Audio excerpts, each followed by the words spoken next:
Now let us find out the electrostatic potential due to a point charge. For this, let us consider a point charge plus Q, right?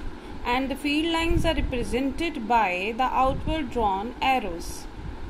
We have to find out the field intensity at point P due to this point charge. We know that the potential is electrostatic potential is the amount of work done in taking the unit positive charge from one point to another without acceleration. In general, we can say that electrostatic potential is the amount of work done in taking the unit positive charge from infinity to that point without acceleration. Means in this case our range for distances are infinity to r. We have to take the test charge from infinity, that is of zero potential to the point at a distance r from the source charge. Since this is a continuous process, so for this we will first consider a small case. Let us consider the charge is kept at point A and we have to displace it through a displacement dx such that A is at point x from the source charge, right? Now the small amount of work done in taking the charge from A to B can be found out. Small amount of work done dW can be found out F dot dx, right? F dot dx, we know that small displacement.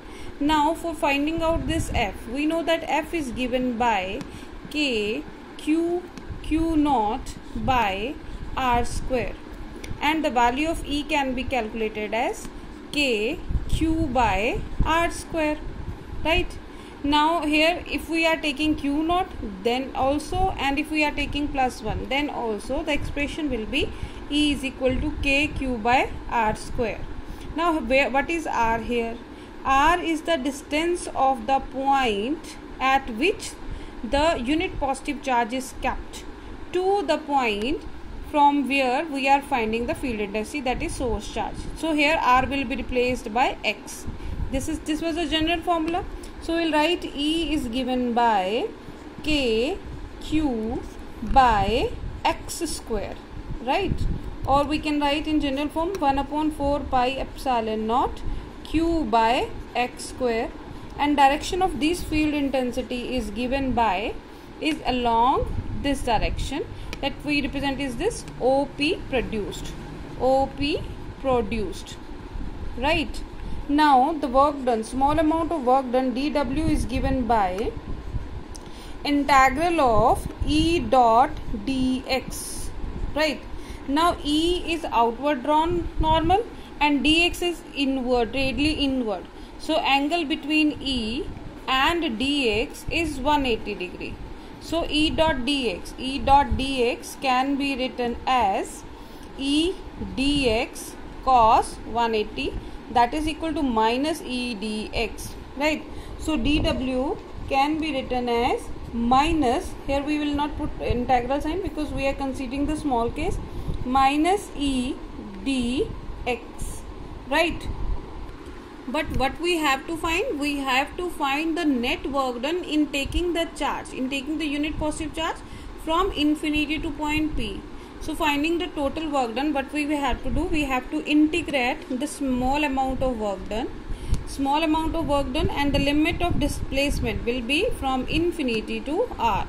So E dx is equal to infinity to R with negative sign, right? So putting the value of E here, E can be written as 1 upon 4 pi epsilon naught, and Q was already there. Q upon 4 pi epsilon naught with minus sign is taken out, and we are left with 1 upon x square dx infinity to R.